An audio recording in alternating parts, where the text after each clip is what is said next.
Good morning, everybody. It is another Monday. It's another edition of Deep Recruiting, where we're going to dig into some of the things that are going to help you become successful in the wonderful world of staffing. I know there's a lot of AI out there, but good recruiting, there's always going to be good value in that. Join us every Monday at 11 a.m. We're going to be going through it again. The next couple of weeks, we're going to be focused on time management. Today, we're going to go for about 10 to 15 minutes, somewhere in there.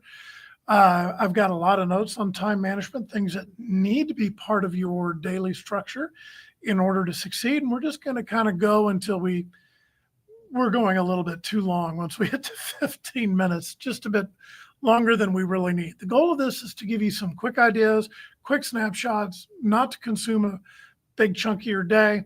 If you're listening to this after the live broadcast, you can run it at double speed and probably understand everything I'm saying, get through it a whole lot quicker. Every recruiter should be impatient and wanting to get their information as quickly as possible. If you have questions about recruiting that you'd like to see us address, email us at deeprecruiting@teamgtn.com. We will take a look at it. If it's something we can solve for you, and the bigger the challenge, the more we're excited about solving it, then we'll go over it on air and address your situation directly, while, of course, keeping everything confidential. So let's dig into some more time management tips. One of the critical things you have to do is you have to form a good habit. Now, winners will develop good habits, which basically drive their success. Habits have a habit, pun intended, of becoming an ingrained part of your routine to where you do them without even thinking about it. It just kind of becomes muscle memory. This is your goal. Achieve it through repetition and an understanding of their importance. So what does forming a good habit really look like? One thing I can relate it to is working out. About 15 years ago, I realized I was at a point in my life where I needed to hit the gym, or my diet was going to be causing me a lot of problems, to put it bluntly. And I didn't want to do it, but I knew I had to do it. And I knew I needed to form the habit. And to be really blunt, they tell you it takes a couple of weeks to form a habit. Well, not with this. It took 9 months of discipline before the habit was formed. It really took 9 full months of forcing myself to go 4 times a week, 5 times a week, hating it, not liking it, to actually form the habit to where it felt weird to not do it, where it was simply a matter of course, got to go to the gym. So for the last 14 years, it's been an easy habit. It's been easy to maintain that activity because it became a habit.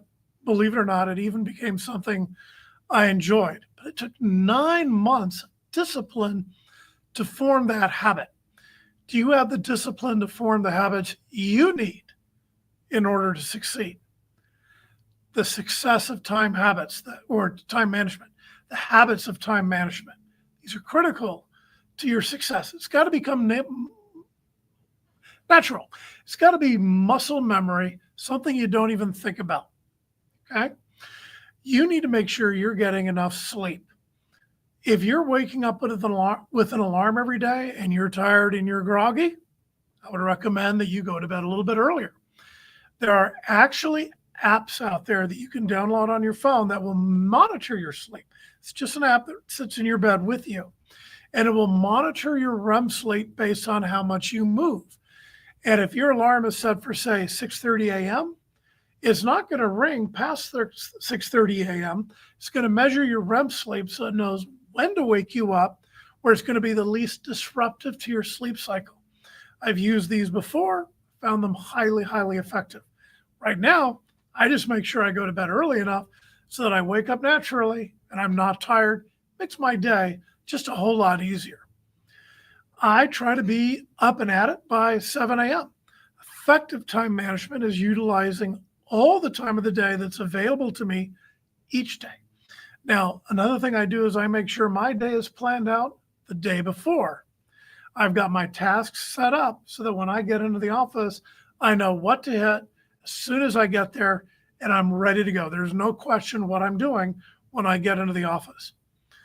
When you're cold calling, for me, my experience, the cold calling witching hours, as I like to call it, is 7:30 to 8:30 in the morning, 11:30 to 1:30, basically the lunch hour, and a lot of you are not going to like this, 4:30 to 9:30 at night. Disciplined cold calling helps you find sales to close. The only way to ensure a steady ongoing flow of sales is to be committed to the process of cold calling every single day at every available opportunity. Cold calling can be done anytime, anywhere with minimal advanced preparation. You have just 5 minutes before a meeting, make a cold call. When you have no interviews scheduled, make a cold call. Cold calls should be a habit that you default to instead of jumping on your phone for a little quick doom scrolling break. Instead of that doom scrolling break, I want you to pick up that phone and dial. Make a dial. You'll be amazed what that little change of habit will do for you. Your morning interview setting. Planning on spending each morning making 40 calls to new prospects to set interviews up. Schedule at least 2 interviews in the morning and 2 in the afternoon every single day. You can do it if you just make it a simple habit. 5 after 5. This is not my saying. I don't know who said it, but 5 after 5. Make at least 5 calls after 5 p.m. every single workday. You may be surprised to find that while many receptionists leave the office at 5, most candidates are there long after. And they don't expect your call that late in the day. If you've ever made a call in the evening, you'll be surprised how many people will say, you're working late? No, and they start the conversation, that small talk conversation, and they're impressed. They're impressed that you're putting in that effort. It makes them feel that much more important, that much more valuable.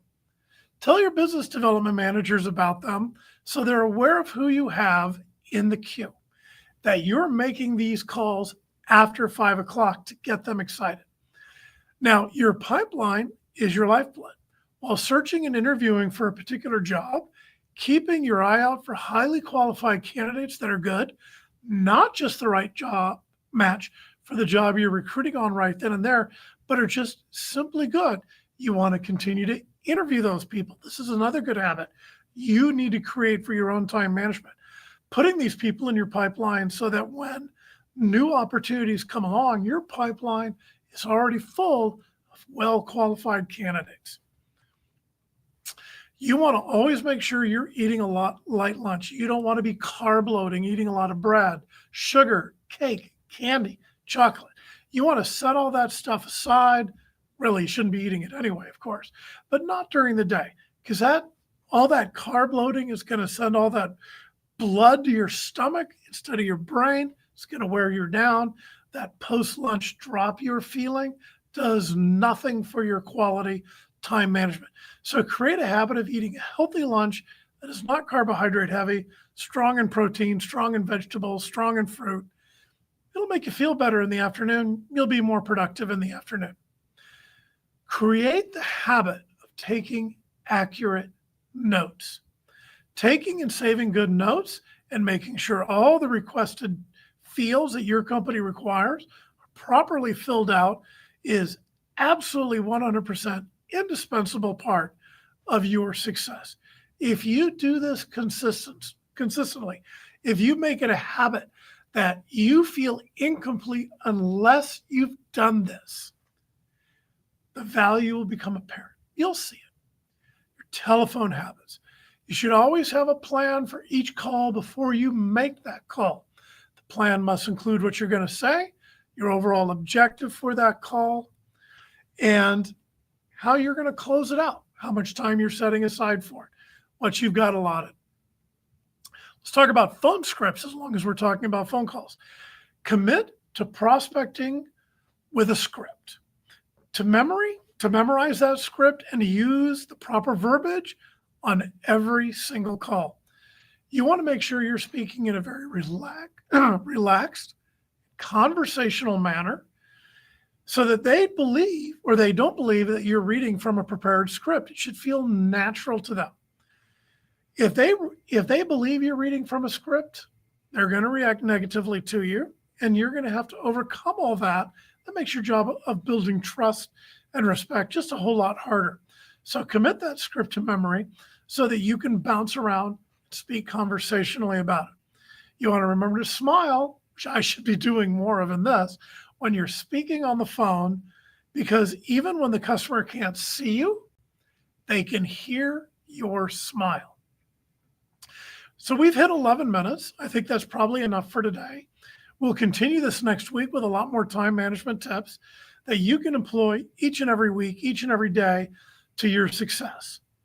This is Jim Bright with Deep Recruiting. You can always email us your questions and objections that you're running into. Any type of obstacle you're running into, email us at deeprecruiting@teamgtn. Let us take a crack at it. Let us see what we can help you resolve to help you become a lot more successful in your recruiting career. We appreciate your tuning in. Please like and comment below. Please share. Spread the word. The more people we have watching this, the bigger we can grow this. A rising tide is going to lift all boats. Have a great week, everybody. Go make a sale. Thank you for tuning in, and we appreciate you. Take care.